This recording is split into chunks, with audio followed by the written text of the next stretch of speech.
Je vous salue. Je salue également tous ceux qui sont en train de nous suivre partout dans le monde. Parce que vous avez dit que nous sommes sur le Canal Plus. Sur fréquence 349, on est sur Canal Plus. On nous suit partout dans le monde. On reçoit les messages de tout le monde qui nous suit. Oui, c'est une bonne chose. Vraiment. Voilà. Notre Exito, avant de parler de la thématique prévue avec vous, affaire carte visa, la situation de l'Est, état des sièges, mais une question directe. Vous êtes de la Mouka ou vous êtes de l'Union Sacrée? Mais écoutez, nous sommes de l'Union Sacrée. Nous sommes de l'Union Sacrée. C'est vrai que la chose s'était faite d'une manière cavalière avec nos amis de la Mouka.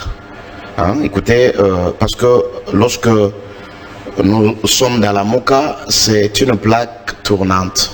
Les leaders, si vous terminez votre mandat, on fait la passation civilisée, rotative, n'est-ce pas, de présidium de la Mouka. Et lorsque nous nous sommes venus, parce que le président de la République avait fait appel, n'est-ce pas, aux fils et filles de la République démocratique du Congo qui pouvaient venir porter une main forte. Parce qu'avec l'FCC, ça n'allait pas. Et Moïse Katumbi était venu. Et en venant, c'était pour appuyer. Vous savez que nous n'avons qu'une seule République qui est chère à tout le monde. Ça dépasse même, ça part même au-delà de nos partis politiques. Aujourd'hui, si nous pouvons parler de l'ensemble pour la République, c'est parce qu'il y a une République qu'on appelle la RDC. Lorsque la RDC ne sera plus là, donc on ne parlera plus encore de l'SID, des UDPS et consorts. On ne parlera plus. On parle cela parce que nous avons une terre, nous avons une République que nous appelons la République démocratique du Congo. Et lorsqu'on a besoin de nous, c'est très bien qu'on puisse venir répondre. Alors, curieusement, contre toute attente, lorsque Moïse Katumbi est venu répondre, n'est-ce pas, à l'appel du président de la République, et que le moment était venu pour la passation de flambeau du côté de la Mouka, on donne à Mozito. On s'est dit non, ce n'est pas comme ça. Ce n'est pas la Mouka tel qu'a été conçu, ce n'est pas quelque chose de provincial. Non. Vous savez, ce sont tous les leaders là qui sont là et qui sont en train de militer pour la Mouka. La Mouka, c'est un état d'esprit. La Mouka, ça incarnait, n'est-ce pas, la vision de changement de tout un. Est-ce que ce n'est pas une honte pour vous, les gens de l'ensemble pour la République, lorsque vous vous réclamez encore de la Mouka, au manque au pouvoir de Félix Antoine Tshisekedi, les gouvernements de Warrior, vous avez des ministres, comment être dans l'opposition républicaine et aussi avoir des gens qui gèrent? Écoutez, mais monsieur Delphin, moi je ne crois pas s'il y a un problème de la honte ou quoi. Lorsqu'on sert la République, on n'a pas besoin d'avoir honte. Honte pour qui? Et honte à cause de quoi? Quand nous sommes dans la Mouka, c'est pour, n'est-ce pas, aider le peuple congolais. Vous comprenez? Parce que la vision qui est dans la Mouka, c'est pour le changement.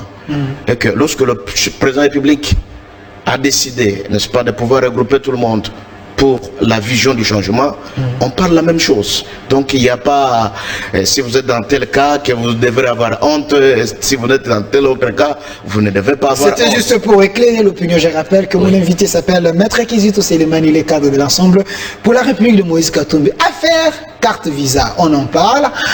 Maître Kizito, vous avez suivi ensemble avec nous, vous aussi, vous avez géré avec Kabila à l'époque, Moïse Katumbi. On dit que Kabila avait manqué 15 meilleurs collaborateurs. Aujourd'hui, vous pouvez donner Kabila raison parce qu'apparemment, il y avait les gens qui saignaient la caisse de l'État derrière les dos des Kabila, derrière les dos des Kabila. Oui, je crois que vous avez dit, Kabila avait dit à son temps qu'il manquait 15 personnes, il n'avait pas dit qu'il manquait une seule personne. Donc s'il manquait 15, il pouvait avoir 2 ou 3 qui étaient quand même des hommes intègres. Et entre autres, si on peut les citer, on ne manquera pas à citer le nom de Moïse Katumbi. Parce que le nom de Moïse Katumbi n'avait pas commencé à être chanté aujourd'hui. C'est depuis PPRD, depuis sa création, on parlait toujours qu'il y a un leader, donc à l'époque, un gouverneur qui s'est démarqué. Meilleur gouverneur, pardon. Meilleur gouverneur. Un gouverneur qui s'est démarqué, autant d'autres gouverneurs qui ne faisaient pratiquement rien. Alors, Moïse Katumbi a géré et il n'était pas trempé dans des corruptions ou des détournements dans les dossiers sales. Des deniers publics. Non, non. Écoutez, parce que si tel serait le cas, je ne crois pas qu'on ne devrait pas bricoler des procès tels qu'on a voulu le faire ici. Mais il y a des rumeurs qui circulent aujourd'hui que Moïse Katumbi était aussi trompé dans des dossiers un peu compliqués. Il vendait des minerais illégalement, il favorisait trop de choses aux étrangers. C'est pas encore confirmé, c'est des rumeurs. Nous, les journalistes, on nous dit que les rumeurs nous amènent à l'information. Écoutez, vous avez besoin de savoir certaines choses. Mais moi, je pense que Moïse Katumbi n'était pas dans le cas de détournement. Pourquoi? Parce que je suis en train de vous dire, si tel serait le cas, on ne devrait pas bricoler le problème de mercenariat, qu'il y avait autant de mercenaires américains et consorts. Et puis, par après, Alexis Thambwe Mwamba vous a présenté que le garde-corps de Moïse Katumbi. On ne devrait pas parler aussi de la maison de spoliation qui a accouché. Non, écoutez, ce sont des fabrications. Mais si il a été trempé par des malversations financières, je crois que Kabila ne pouvait pas les laisser parce qu'il cherchait à tout moment de pouvoir coincer un leader de taille comme Moïse Katumbi. Il ne pouvait pas laisser le temps pour qu'il puisse continuer à faire la politique. Donc, avec toute son énergie, avec tous les appareils qu'il avait, vous savez, par plusieurs fois on a audité la gestion de Moïse Katumbi, mais on n'a rien trouvé. Et ce n'est pas aujourd'hui qu'on peut le trouver parce qu'il n'est plus aux affaires. À son temps-là, si on peut encore recontinuer, n'est-ce pas, de pouvoir auditer, je vous dis que il ne sera pas trempé dans toutes ces affaires. Donc pour vous, Moïse Katumbi, c'est un oiseau rare, dans un exemple, un modèle pour la gestion. Tout à fait, nous l'appelons d'abord modèle, parce que c'est quelqu'un qui a géré Katanga, vous savez, là où il a trouvé Katanga, et il a remonté Katanga. Aujourd'hui, si on parle de Katanga, on parle même des poteaux qui descendent, n'est-ce pas, qui descendent au Congo, soit en Afrique. Donc, Katanga est devenu aujourd'hui Katanga, avec tout ce qu'il a comme changement, c'est par les truchements, n'est-ce pas, de Moïse Katumbi. Mais il y a ceux qui pensent que Zoé Kabila fait mieux à Kalemi pendant quelques mois que Moïse Katumbi. Bon, écoutez, ce qui est vrai, je n'ai pas encore arrivé à Kalemi pour pouvoir apprécier. S'il a fait, tant mieux, c'est un Congolais qui peut aussi travailler pour l'intérêt, n'est-ce pas, de son pays. Voilà. Monsieur Kizito, parlons de l'affaire Carte. Il y a ceux qui pensent que l'UGF est politisé. L'IGF, c'est le bras droit de Félix Tshisekedi. Il met derrière les politiciens pour les salir afin qu'en 2023, qu'il n'y ait pas de challengers importants. Pensez-vous que l'affaire Carte, d'abord vous êtes maître, est légale ou c'est une pratique noire qui nuit à la République? Oui, Monsieur Delphin, je crois que l'IDEF c'est un service qui travaille attaché, n'est-ce pas, à la présidence de l'Inspection générale de finances. Tout à fait. Alors, c'est tout à fait normal. Il peut être, après son travail, il peut donner rapport auprès de ses hiérarchies. Et il est en train de faire son travail jusque-là. C'est un travail remarquable. Qu'on en veuille ou pas, mais l'IGF est en train de travailler. Et aujourd'hui, ceux qui étaient autrefois les intouchables, mais aujourd'hui ils sont inquiétés devant la justice. Je suis sûr que beaucoup de gens qui sont dans toutes ces malversations financières ne peuvent pas accepter, ne peuvent pas tolérer que l'IGF continue à faire son travail. Imaginez le problème carte visa. Carte visa. Écoutez, monsieur Delphin, ça fait mal au cœur. Ça fait mal au cœur. Pourquoi? Parce que nous sommes tous Congolais. En dehors de tous ces avantages, les gens qu'on a cités là, ils étaient des députés. Ils sont, parfois aujourd'hui, ils sont encore des députés, des sénateurs, des ministres, qui doivent se promener avec une carte, au lieu, n'est-ce pas, de bouffer leur argent, qui sont en train de leur les émoluments, l'argent qui sont payés par la République, mais ils touchent encore dans les réserves. Ils touchent encore dans le caisse du trésor public. Mais on se pose la question. Le Congo ici était devenu vraiment la propriété de qui? Et tout ça, on ferme les yeux. Tout ça, on ne voit rien. Quand tu coupes, c'est comme un éléphant qu'on a tué dans la brousse. Et qu'on cherche même tous les passants qui peuvent venir pour couper leur part pour partir. Ce sont des gens, c'est ça, ce que nous sommes en train de vivre aujourd'hui. En fait, c'est ce que Congo et Kabila nous a laissé pendant autant des années. Et on vous cite que le nombre de ces gens-là. Mais je pense qu'il y a aussi plusieurs. Ils sont au nombre de 42 selon la liste qui circule de l'UGF, mais apparemment, on dit qu'il y a d'autres personnes qui vont les gens qui sont en mesure de vous faire sortir même 50 000 $. 50 000 chaque fin du mois et puis s'entrer automatiquement après chaque mois. Écoutez, moi, ça me fait des chairs de poule. Lorsque nous nous promenons à pied, lorsque les routes sont dans l'état de délabrement très avancé, lorsque nos enfants sont en train d'étudier presque au sol, on ne construit pas. Donc, lorsque nous manquons même de l'eau à boire, lorsque l'énergie, donc le courant électrique pose problème, et qu'un certain, je ne sais pas, parce qu'il est de PPRD, ou soit il est de majorité, il va se retrouver avec tous ces avantages. Pourquoi? Il y a le nom de Shadari qui a été cité, Shadari, Obeminako, Kikaya, il y a tellement de noms. Il y a aussi Madame la ministre, Marine Toumbanzenza, la récente ministre des Affaires étrangères, de l'UDPS aussi. Raison pour laquelle ces gens ne voulaient pas s'écarter de la politique, parce qu'ils ont trouvé que c'est là où il y a la facilité d'amasser, c'est là la facilité de piller la République. Et aujourd'hui, si vous pouvez dire que de rester même à l'opposition, ils ne vont pas accepter. Parce qu'ils sont là, ils savent des circuits, comment ils sont tentés de dilapider l'argent. Vous pensez que les gens de Kabila dilapidaient l'argent de la République, faisaient saigner la caisse de l'État? Mais c'est clair, non? C'est clair. Ni n'était l'IGF aujourd'hui. Comment est-ce que nous, les communs de mortels, allons savoir tout ça? Et aujourd'hui, quelqu'un qui est en train de révéler, n'est-ce pas, de toutes ces choses, et qu'on doit jeter le problème sur lui. Non, c'est quelqu'un, c'est comme ça. Moi, personnellement, je suis en train d'appuyer, d'encourager les gens pour qu'ils puissent aller en avant. Déboulonner, n'est-ce pas, aider le chef de la République, il a parlé de déboulonnement, aider que tout ce qui se faisait dans nuitamment, que ça puisse être visible pendant la journée. Il y a ceux qui pensent que vous, les gens de l'Union Sacrée, vous êtes trop dans l'essentiel, du moment que la pratique, il n'y a pas que la RDC, ça s'est fait un peu partout dans le monde. Je prends l'exemple du Gabon. Il y a 3 ministères qui ont ces cartes-là pour dire qu'il y a les dépenses de l'État. Peut-être ça peut intervenir au moment que la chaîne des dépenses ne peut pas exécuter. Il y a quand même ces cartes-là. Ça se fait aussi ailleurs. Mais vous avez la carte, vous faites quoi? L'argent des contribuables congolais, vous faites quoi avec? Quand vous êtes en Europe, vous avez cette carte, vous faites sortir l'argent. C'est pour aider les Congolais? Si vous êtes en Afrique du Sud, vous avez une mission de service. Écoutez-moi. Est-ce que vous pensez que avant d'y aller, avant d'effectuer ces missions de service, on ne demandait plus rien? Il n'y avait pas d'argent qui sortait? L'argent sortait pour des missions. Oui, des missions, oui. Mais rien qui n'a rien à voir, qui n'a rien à voir avec ces cartes-là. Vous voyez? Et aujourd'hui, on va distribuer des cartes à un certain groupe d'individus. Et pourquoi pas aux professeurs? Pourquoi pas aux gens qui souffrent? Pourquoi pas aux fonctionnaires de l'État? On donne seulement des cartes pour un groupe d'individus. Non, écoutez, on ne doit pas continuer à nous prendre comme des bourriques. Vous comprenez? Les Congos, c'est notre sol. Et c'est comme ça que nous devons prendre conscience.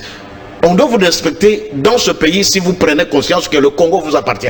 Plus jamais on ne laissera pas ce pays entre les mains des aventuriers comme ça. Donc vous pensez qu'il y avait un groupe de gens qui vivaient mieux au détriment de millions de Congolais? Tout à fait, c'est ce que nous sommes en train de déplorer. L'état des sièges, on en parle, on vient de prolonger l'état des sièges. Vous êtes également de l'Est. Quel est d'abord le bilan de ces 15 premières journées de l'état des sièges? Il y a quand même les avancées. Bon, en fait, je peux dire que le bilan est mitigé. D'un côté, il y a eu des localités, il y a eu de villages qui ont été récupérés par le FARDC. Nous les jetons de fleurs quant à ça. Mais il faut noter aussi qu'il y a beaucoup de choses à faire, étant donné que on continue encore à massacrer et on massacre beaucoup de paisibles citoyens congolais. Et jusque-là, on se pose la question, bon, c'est un travail. On comprend que c'est un travail qu'on est en train de faire. Ces gens-là ne sont pas nos femmes.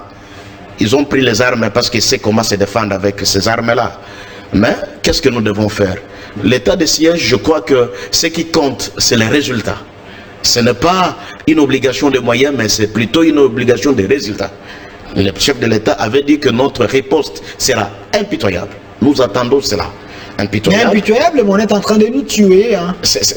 Bon, nous, lorsqu'on arrête, il y a le droit de l'homme qui dit qu'il ne faut pas tuer, donc il faut les mettre en prison. Pensez-vous il faut suivre la logique Écoutez, bon, en fait, il y a quand même des règles hein, dans un combat. Il y a des règles qu'on doit observer, étant donné que nous sommes quand même un pays qui respecte nos engagements nationaux, tout comme internationaux. Il y a des traités que nous avons signés. Mais nous, lorsqu'on nous tue, est-ce que ces gens-là respectent cela? Ce sont des bandits qui ne sont pas responsables. Imaginez, lorsqu'on tue des paisibles citoyens, on les tue pourquoi? On justifie rien. Donc, on vous trouve comme ça, tel que nous sommes au plateau, on vient, on nous massacre. Même si vous demandez pardon et ils ne sont pas là. Vous pouvez demander, vous voulez nous tuer parce que nous sommes dans la politique. Non, on vous dit seulement. Alors, ce sont des gens que, d'ailleurs, ils sont classés parmi les terroristes, que nous sommes en train de lutter comment les bouter hors les djihadistes. Alors, tout ça, c'est... On ne doit pas, nous ne pouvons pas nous égaler hein, avec ces malfrats. Non, nous sommes quand même une république et nous avons une armée qui est une armée aussi qui est considérable dans le monde et ils ne doivent pas se comparer par des malfrats. Vous comprenez? Et nous sommes en train de demander à ce que, étant donné que ce combat, c'est un combat qui est complexe, mais nous demandons, les 30 jours étaient passés, nous avons enregistré des points positifs et des points négatifs et étant donné qu'on vient encore proroger cet état de siège, on demande qu'on puisse encore multiplier nos synergies. Maître Kizito, il y a ceux qui pensent que notre pays est tellement faible, notre diplomatie, ce n'est pas une diplomatie de taille. Je prends un exemple. Lorsqu'on tue les Américains, pensez-vous que les Américains attendent que les droits de l'homme puissent dire qu'il ne faut pas les répliquer? Et ils répliquent directement, hein, parce que pourquoi le Congo doit suivre le circuit normal du moment que nous avons devant nous nos adversaires? Est-ce que ce n'est pas une faiblesse de notre diplomatie? Le droit de l'homme n'empêche à rien à un pays qui est souverain de pouvoir se défendre ou défendre son peuple. N'enlève à rien. Écoutez, les droits de l'homme n'empêche pas, lorsque vous voyez, n'est-ce pas, un rebelle qui est muni des armes à feu, c'est comme ça que vous allez voir qu'on dit qu'on a tué autant aussi des côtés rebelles. C'est-à-dire que les droits de l'homme, c'est lorsque ça s'impose, c'est lorsque, par exemple, vous avez déjà arrêté autant, n'est-ce pas, et que il ne pose plus encore une certaine dangerosité. Et à ce moment-là, hein, quelqu'un que vous avez arrêté dans un front, et vous devez l'écouter. Après avoir l'écouté, le traduire, n'est-ce pas, devant les instances judiciaires. Hein? Je ne pense pas si nous pouvons crier aujourd'hui sur le droit de l'homme. C'est comme si le droit de l'homme nous empêche de pouvoir recouvrer toute l'intégrité de notre territoire. Non, il nous empêche de rien. Nous devons lutter. Nous devons lutter. Et lorsqu'il y a quelqu'un qui a une arme et que vous êtes en train de vous opposer contre lui, mais c'est vous pouvez le neutraliser et que vous continuez, là, les droits de l'homme, qu'est-ce qui peut venir intervenir quant à ça? Donc, les droits de l'homme ne nous empêchent à rien de pouvoir aider à ce que cet état de siège puisse réussir. Les droits de l'homme ne nous empêchent à rien. Travaillons. Travaillons. Et il faut que nous soyons des hommes et des femmes, n'est-ce pas, animés d'un esprit patriotique pour travailler et booster hors état de nous, hein, tous ceux qui sont de nous écriminés aujourd'hui. On tue 57, on tue 20, on tue 19, mais ce sont des sangs. Ce sont des sangs de paisibles citoyens qui est en train de couler. Et c'est l'État qui a à sa charge régalienne de pouvoir défendre les citoyens et leurs biens. Et nous les exhortons de pouvoir travailler encore davantage. Nous avons vu, il y a des avions de guerre qui sont descendus au niveau de l'Ituri. Et nous voulons voir la concrétisation de la paix. Salut la RDC, je vous écris depuis Ouganda. Le problème de la RDC, ce n'est pas le pays voisin, mais plutôt c'est les Congolais eux-mêmes qui profitent de mal de leur propre population. Bon, en fait, je les salue d'abord parce qu'il est à Ouganda. Et aujourd'hui, c'est nous qui sommes en train de souffrir. Parce que cette rébellion-là, nous appelons aujourd'hui ADF Nalu, il doit savoir, ça n'est pas commencé chez nous. Ça a commencé chez eux là-bas à Ouganda. C'est une rébellion qui voulait, n'est-ce pas, renverser le pouvoir de Museveni. Qu'est-ce qu'ils sont venus faire chez nous? C'est nous qui sommes ADF Nalu. C'est leur rébellion qui a commencé à l'Ouganda. Mais malheureusement, ils ont été chassés à l'Ouganda et sont entrés dans notre territoire. Et aujourd'hui, ils commencent à nous massacrer. Il ne doit pas dire que le problème des Congos, c'est seulement les Congolais, non. Je lui cite ADF Nalu, qui lui connaît très bien, parce qu'il est de l'Ouganda. Il sait très bien que ADF, ce n'est pas une appellation d'ailleurs de chez nous ici au Congo. C'est de là à l'Ouganda. Mais peut-être ils sont commissionnés par les colonels congolais. Peut-être, voilà pourquoi il peut avoir ses raisons, parce qu'il est de l'Ouganda, il peut avoir les éléments. Vous savez, c'est ce que nous sommes en train de déplorer. Parce que même les rapports mapping, quand vous entrez, vous allez voir que parmi les gens qui sont cités dans ces rapports-là, il y a des nationaux, ça on ne disconvient pas. Il y a également plus de pays voisins qui sont venus chez nous. Ouganda est entré. Quand ils se sont affrontés à Kisangani, parce que peut-être lui il n'est pas au courant par rapport à ça, Ouganda et Rwanda se sont affrontés à Kisangani. Vous arrivez au niveau de Simsim, vous trouverez une cimetière là-bas, là on a enterré déjà en masse. C'est quoi? Ce sont des Congolais qui se sont battus sur leur propre sol? Non, ce sont des Ougandais et les Rwandais. Et là, il ne doit pas nous empêcher, pour que nous puissions crier très haut et plus fort, pour dire que nous sommes agressés. Notre pays est agressé. Malheureusement, nous devons fournir des efforts jusque-là pour que tout ce pays voisin puisse nous respecter. Salut monsieur le journaliste, je vous appelle depuis Namibie, c'est monsieur Kachama. Est-ce l'état des sièges est une solution pour terminer le problème de l'Est, ou soit il faut accompagner cet état des sièges avec le moyen qu'il faut, car nos militaires, selon les informations, ne sont pas bien payés. Oui, je suis tout à fait d'accord avec lui. Oui, je suis tout à fait d'accord avec lui parce que l'état des sièges, même quand vous dites que l'état des sièges et que le militaire administre cette entité, et que les civils puissent un peu déposer, laisser le temps, n'est-ce pas, aux militaires et à notre, n'est-ce pas, la police qui puisse travailler. Je ne crois pas si c'est ça la solution, mais c'est parmi, vous comprenez que c'est parmi une solution. Mais ce qui doit suivre, n'est-ce pas, c'est ce qu'il est en train de dire là, de mesures d'accompagnement. Donc l'état de siège de lui-même ne suffit pas, mais on doit avoir des mesures d'accompagnement, c'est ça. Donc actuellement, mesures d'accompagnement, entre autres, on doit prendre en charge nos militaires, nos policiers qui sont au front. On doit les nourrir, on doit acheter les armes qu'il faut, conventionnelles, pour pouvoir lutter, parce que ceux qui sont là, ils sont bien armés, les rebelles, et que nous aussi, nous devons avoir des moyens conséquents pour pouvoir les mettre hors état de nuire. Je dis bien, ils sont des combattants. Ceux qui sont là dans la brousse, ils sont des combattants. Et ils ont leur ambition. C'est quelqu'un qui ne baisse pas les bras. Ce n'est pas en les disant comme ça qu'ils peuvent reculer. Non, non. Il faut être très fort, plus que eux.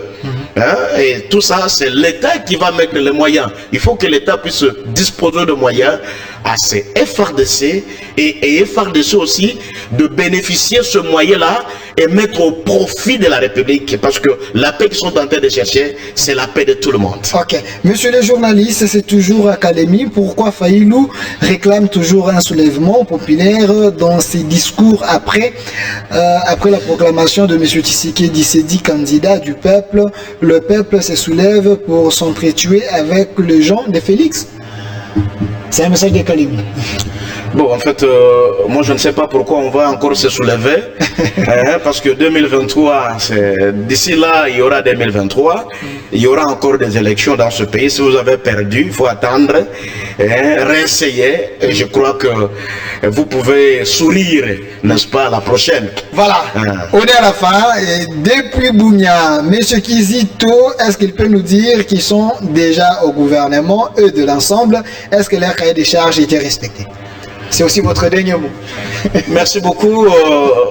Donc, mon frère qui est à Bunia, et il pose la question de savoir si... Vous êtes déjà au gouvernement. Est-ce que votre cahier de charges était respecté, les cahiers de l'Assemblée pour la République? Bien sûr, nous sommes dans le gouvernement et nous sommes en train de lutter pour que Bunia, qui est la paix à Bunia, donc les cahiers de charges a été respecté, raison pour laquelle que nous sommes là. Mais les cahiers de charges, les grands cahiers de charges, c'est que nous sommes en train de lutter pour qu'à Bunia, n'est-ce pas, pour qu'on ne parle plus des Codeco qui sont à Bunia là-bas, et pour qu'on ne parle plus encore de poches de résistance, ceux qui sont en train de nous tuer à Bunia. Donc, c'est un travail que nous devons conjuguer des énergies ensemble pour que notre cahier de charges que vous entendez, que ça puisse produire encore une fois de plus ses effets. Merci. Maître Kizito Selemani, je rappelle que vous êtes cadre de l'ensemble pour la République de Moïse Katumbi. Merci d'avoir répondu à notre question. C'est moi qui vous remercie. Trop de messages, je ne pouvais pas tout lire, mais restez fidèles à nos programmes. Je sais que vous nous suivez de partout. Abonnez-vous massivement sur notre chaîne Magazine au Centre TV. C'est votre émission.